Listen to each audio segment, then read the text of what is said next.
Since we are at SREcon, I'm going to go ahead and assume that most of us have been on call. So my question for you is, who felt nervous or anxious the first time they were going on call? Good. The good news is you are normal human beings. Pager anxiety is a very common feeling among SREs. And today I'm going to share with you how a chatbot can actually make that stress go away and help you focus on incident management. My name is Daniella Niyonkuru. I'm a production engineer at Shopify. I've been there for over 1.5 years now. And Shopify is a Canadian-based tech company that offers a platform for entrepreneurs to sell anything, anywhere, and to anyone. Our team's mission in particular is to deliver speed and reliability to our merchants and also to developers.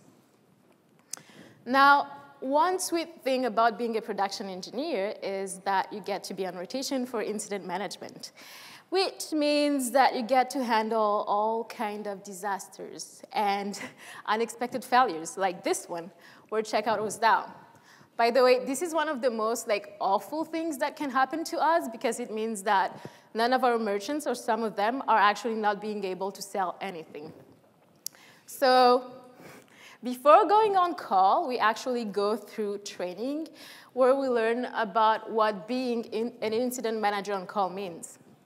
What is this about? If you are familiar with the Incident Command System, or ICS, an IMOC is really like an incident commander. So in the ICS system, it's basically an approach where that's used to actually control, command, and coordinate multiple responders. And what you usually have is a structure that actually allows everybody to work together in order to respond more effectively. And you usually have multiple sections working together, but in our case, it's simplified to have the 3 main ones that you see there. So we have an incident commander who leads the incident response and is the IMOC in our case. We have a public information officer who will be handling all the communications with the public, and it's called the support response manager in our case, so he handles all communications with the merchants. And finally, we have the operations section that's actually working on fixing the incident, and it's usually the component experts here. Now, one thing that I want to highlight here is that the IMOC is on call for incident response, not for fixing production issues. This means that he has the final authority to decide on incident response, but his main focus is really on communication and making sure that response is moving forward and escalating as it should be. So more specifically, the IMOC gets to push the incident through the detection, the correction, the protection, and reflection phases. And the steps that he has to go through is actually that something breaks, and then follows detection. So somebody can page the IMOC at that point, or an alert goes off, and then the pager of the IMOC goes off too. And then when this happens, the IMOC will actually evaluate the incident, make sure it's a legit one. If it's a false one, he's just going to direct the page to somebody else. And then if it's a legit one, he's going to start an incident, communicate with people who are supposed to be working on the incident, and also with people who are not working on the incident so that everybody knows what's happening. And then he will make sure that a fix is actually being actively worked on. And once the fix is all out and working well, he will stop the incident. But that's not the end of it. The work doesn't stop there for an IMOC.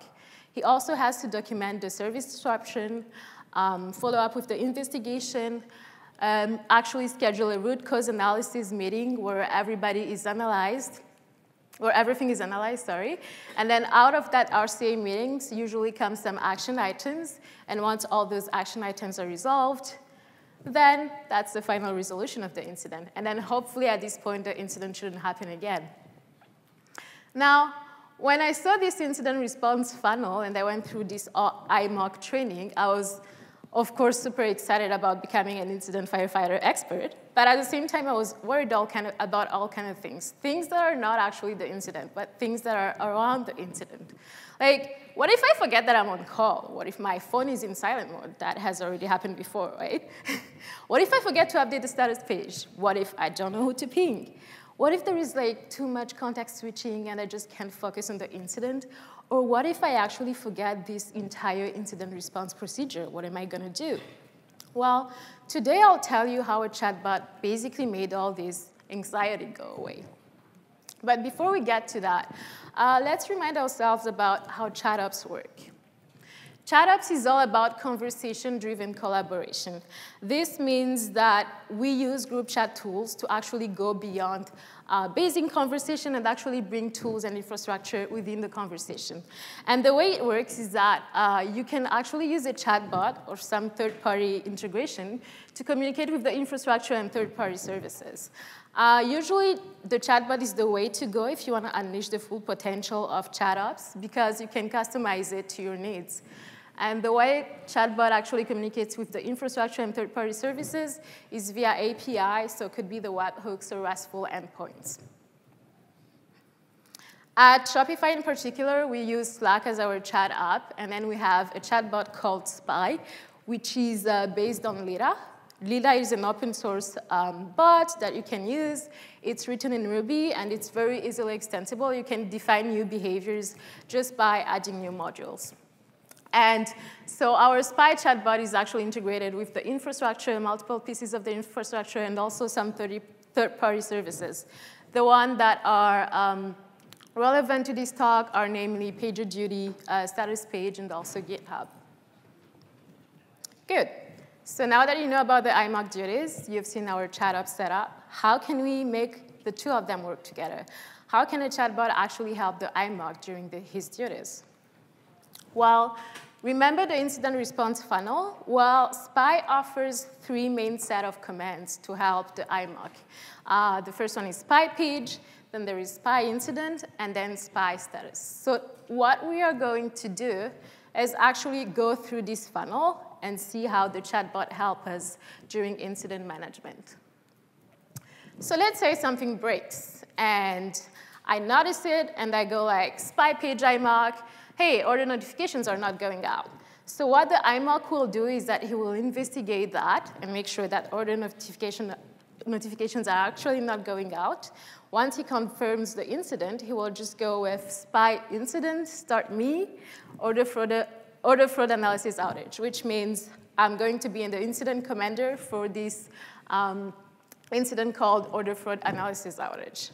And once this is done, Spy will do three things. The first thing is the chatbot will actually bind all the discussions to the war room channel. That's where everything related to that incident will be happening. And then it will print a short summary about who's the IMOC, what's the status summary of the incident, and it will also send a message to the support response person who will know right away what's happening. And then the third thing is the chatbot will also print a status page summary, so if there was already an ongoing incident, you will be able to know. Now, the next thing that follows, usually during an incident, is intense communication. And Spy offers all kinds of commands to help with that. The first one is Spy incident TLDR that anyone at Shopify can use at any given moment. If you want to know if something is going on, actually, you can just type in Spy incident TLDR. And this is going to print what incident is ongoing, who's the incident commander, who's the support response person, and who are the people who are involved, which is information that we're usually looking for. The second thing that's really essential during incident management is communicating with other teams. And so Spy does relieve some of these communication duties from the IMOC.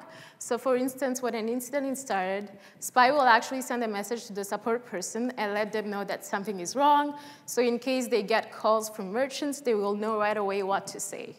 And same thing, when the incident is over, Spy will also send a message to the support person and tell them that the incident is over. The other awesome thing is if you forget who to page or who to talk to, Spy will actually suggest you some group.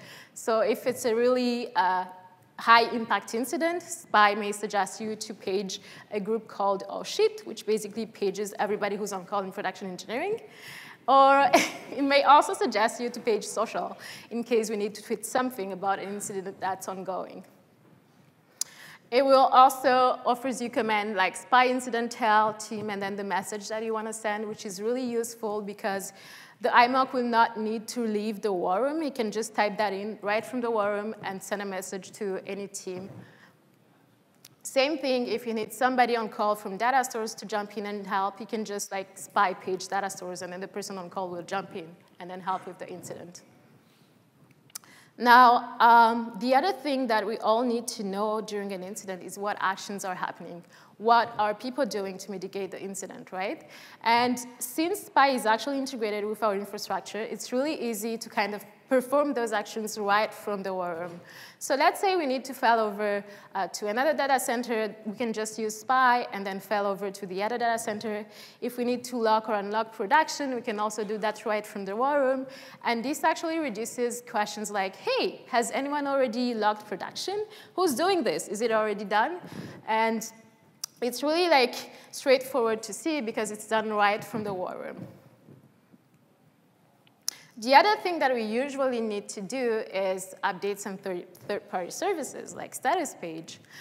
So if you want to know what status is actually shown on the status page, you can just go with SPY status. It will print out what's on the status page. Same thing if you want to update the status of a component or anything like that, you can just use SPY status provider for any feature. And one thing that's really helpful with that command is sometimes you have incidents that are not related to our infrastructure.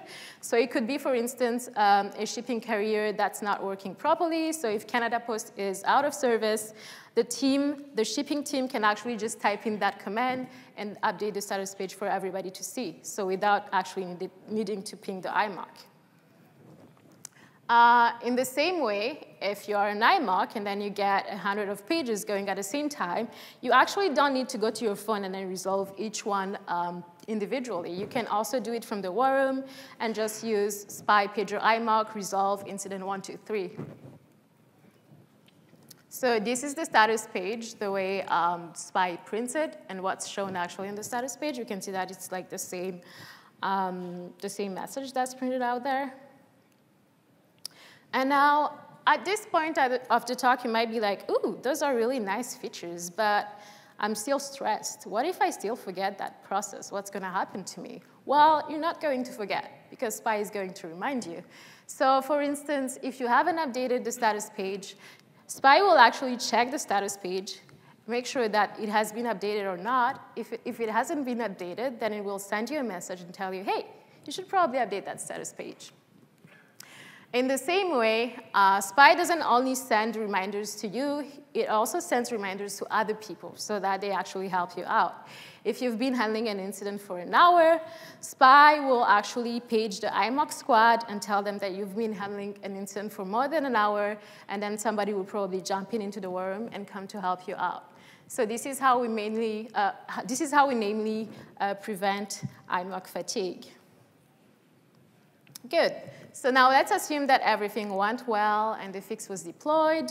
The IMOC can now stop the incident by just typing in SPY incident stop, which will stop the incident, and show the status page summary. This message will also be sent to the support response manager, who will know that now the incident is over. And it's also much more than that. So I told you before that after the IMOC has also to write a service disruption report. This can be easily done with SPY because it will generate the service disruption report for you.